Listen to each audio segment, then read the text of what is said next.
The rehearsal dinner was supposed to start at 6.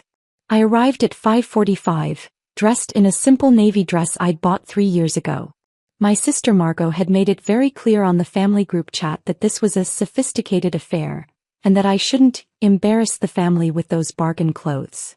I walked into Rosewood Estates' grand ballroom and felt that familiar knot in my stomach. The venue was spectacular, 20-foot ceilings with crystal chandeliers, floor-to-ceiling windows overlooking the gardens, and enough space for the 300 guests Margot had invited to her wedding rehearsal. Yes, 300 people for a rehearsal. Victoria. My mother's voice cut through the classical music playing softly in the background. She approached me with that expression I knew so well, the one that said she was about to criticize me while pretending to be helpful. Mom. I smiled. The venue looks beautiful. Yes, well, your sister has excellent taste. Unlike. She stopped herself, glancing around to make sure no one was listening. We need to talk about where you're sitting. My father appeared beside her, adjusting his Rolex. Dad had always been about appearances. His custom Tom Ford suit probably cost more than I supposedly made in a month. The seating chart, Dad said flatly. We've placed you in the back. The back? I asked, though I already knew this was coming. Mom touched my arm with those perfectly manicured nails. Sweetheart, you're not really family anymore. Not in the way that matters. We're embarrassed you even came, honestly. The words should have hurt. 3 years ago they would have destroyed me. But I'd learned something important in those 3 years. Silence is power. I understand, I said quietly. Dad looked relieved. He hated confrontation, especially public ones. Good. We knew you'd be reasonable. Now, Margot specifically requested that you don't speak to any of the Wellington family. Richard's parents are very influential and we can't risk. Risk what? I asked. You know what, Mom said, lowering her voice. Your situation. It reflects poorly on all of us. My situation. That's what they called it. 3 years ago I'd walked away from the family business. Hayes Financial Consulting, the firm my grandfather built, that my father now ran into mediocrity. I told them I wanted to do something different. Something meaningful. They'd laughed. Then they'd gotten angry. Then they'd cut me off completely. I'll sit in the back, I said.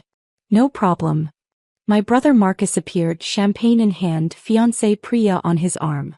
Marcus had always been the golden child, joining Dad at the firm right after college. He'd never questioned, never challenged, never dreamed of anything beyond the family playbook. Baby sister. He grinned, but it didn't reach his eyes. Surprised you showed up. Thought you'd be too busy with your little projects.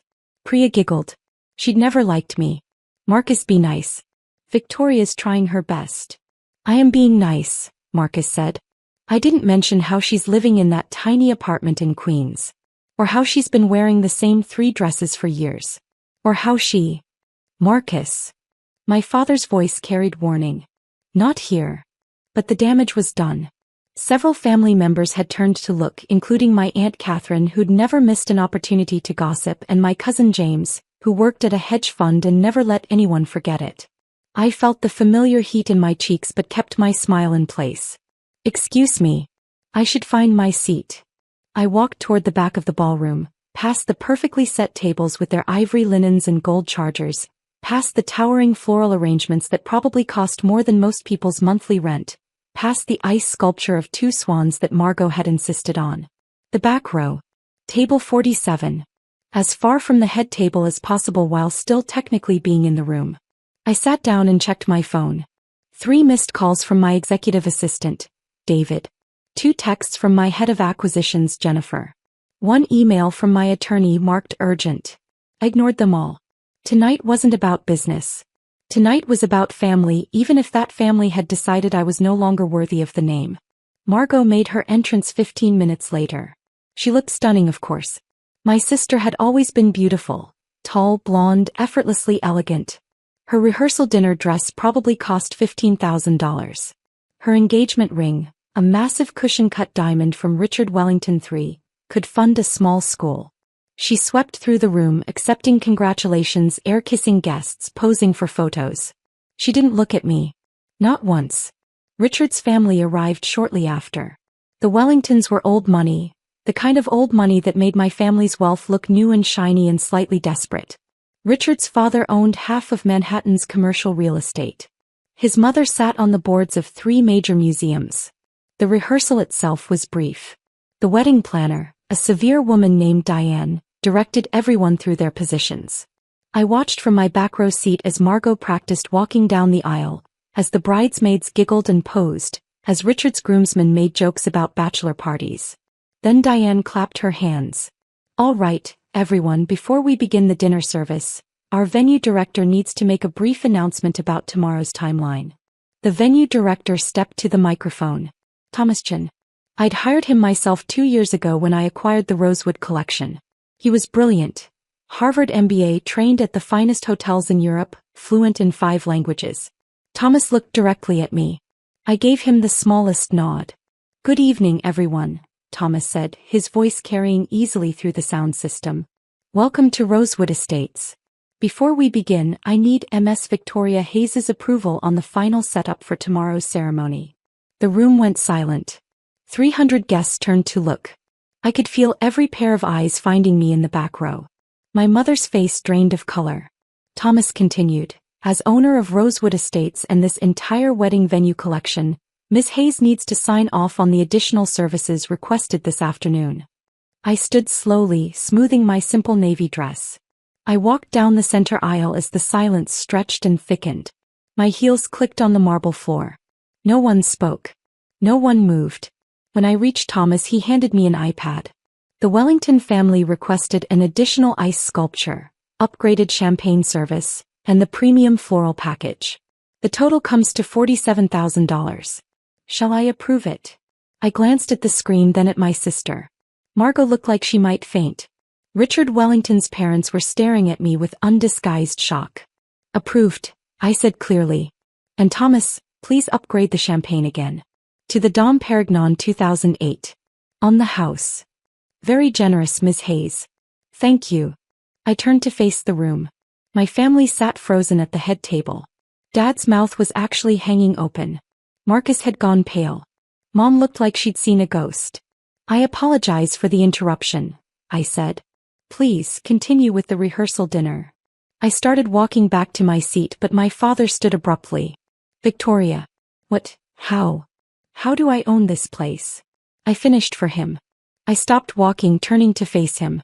"I own 11 luxury wedding and event venues across the tri-state area. Rosewood Estates is the flagship property. I acquired it 2 years ago." Aunt Catherine gasped. Cousin James dropped his champagne glass. "That's impossible," Marcus said, standing as well. "You left with nothing. You were living in Queens." "You were appearing to live modestly," I corrected. "There's a difference." Richard Wellington Sr. stood, and when he spoke, his voice carried authority. "Ms. Hayes, I apologize. We had no idea. Your family said you were struggling."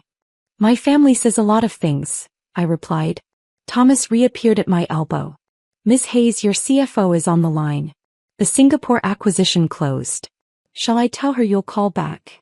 "Singapore," Dad whispered. I smiled at Thomas. "Tell Jennifer I'll call her after dinner." "And Thomas, can you bring the portfolio summary I requested?" "Of course." He disappeared and returned moments later with a leather folder. I took it, walked to the head table and set it in front of my father. "Since we're all family here," I said, "I thought you might want to see what I've been doing for the past 3 years." Dad opened the folder with shaking hands. The first page showed the Rosewood Collection's holding structure. 11 properties, total valuation, $847 million. He flipped to the second page. My hospitality investment portfolio. Boutique hotels, luxury resorts, event spaces. Total portfolio value, $2.1 billion. The third page showed my venture capital investments. Tech startups, sustainable energy companies, medical research firms. Current valuation, $1.8 billion. $4.7 billion, I said quietly. Give or take a few million depending on the market. Mom made a small sound like air escaping from a balloon. Margot finally found her voice. "You're lying. This is fake. I can call my attorney if you'd like verification," I offered. "Or we can call Forbes." I'm on next month's cover for their feature on self-made billionaires under 30. Richard Wellington Jr., Richard to his friends, spoke for the first time. The Victoria Hayes? The one who revolutionized the boutique hospitality industry. That's me. He looked at Margot, then at me, then back at Margot.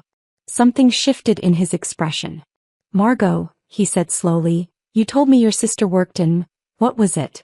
Hotel management. I do work in hotel management, I said. I manage the hotels I own. Thomas appeared again.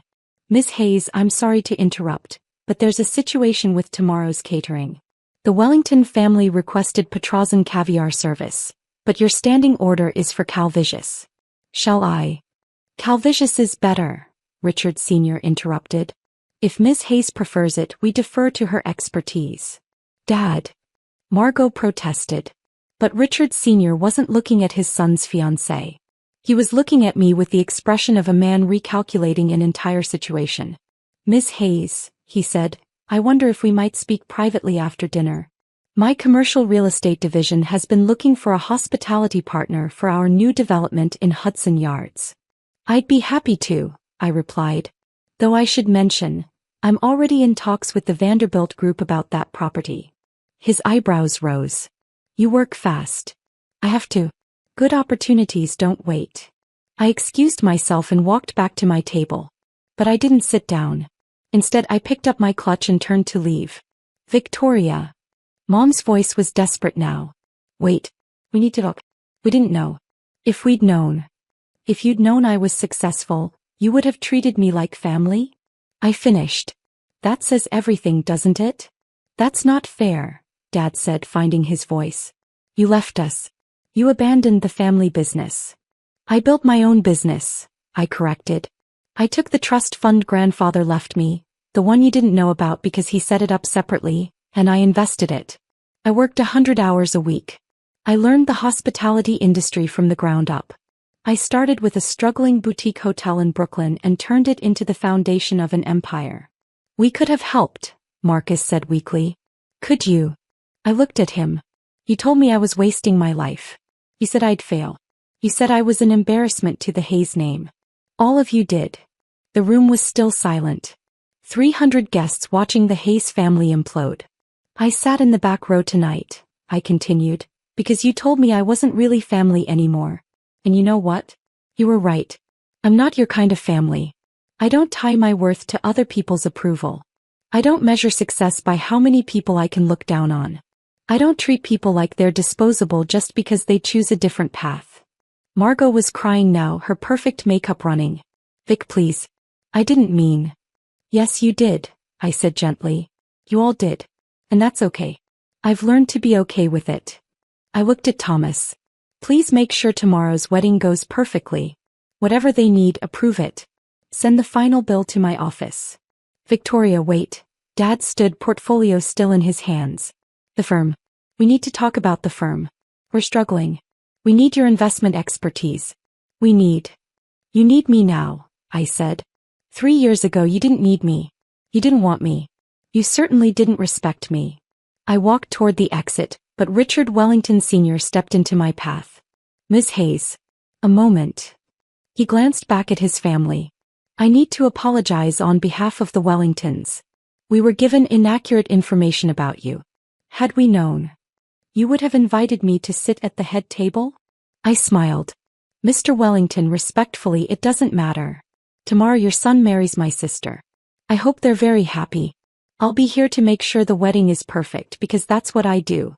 I create perfect moments for people even when they don't deserve them. Something flickered in his eyes. Respect maybe. The Hudson Yards project. My office. Monday at 10. I'll have my assistant set it up. I left Rosewood Estates and walked to where my car was parked. Not the beat-up Honda my family thought I drove, but the midnight blue Bentley Continental GT that I actually owned. My phone rang as I slid into the driver's seat. David, my assistant. Tell me you didn't burn every bridge, he said when I answered. I didn't burn them, I replied, starting the engine. I just stopped pretending they were worth crossing. Jennifer says Singapore is official. Congratulations. That's property number 47. 47, I repeated. Grandfather would be proud. He would be, David agreed. What about tomorrow? The wedding. It'll be perfect, I said.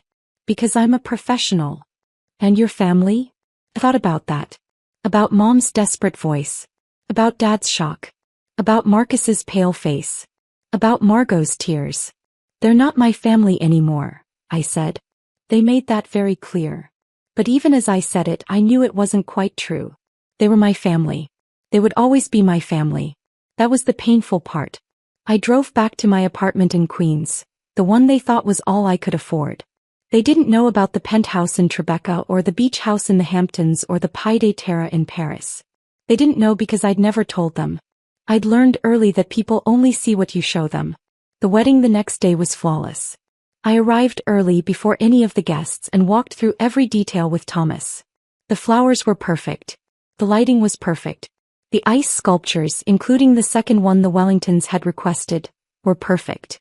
I watched from my office on the second floor as guests arrived. I saw my family's faces as they walked through the doors, saw the way they looked at everything differently now that they knew who owned it. During the ceremony, I stood in the back of the ballroom again. But this time it was my choice. I watched Margot walk down the aisle. She looked beautiful. She looked happy. And when she glanced back and caught my eye, I smiled. A real smile. Because despite everything, she was my sister. And this was her day. After the ceremony, as guests moved to the cocktail hour, Richard Wellington Sr. found me again. One day, he said. My office. But I should warn you, I'm bringing my entire development team. If we're going to work together, I want it done right. I wouldn't have it any other way. He nodded, then hesitated. Your family. They're overwhelmed. Your father asked me to speak to you. They want to talk. And what do you think I should do? He considered this.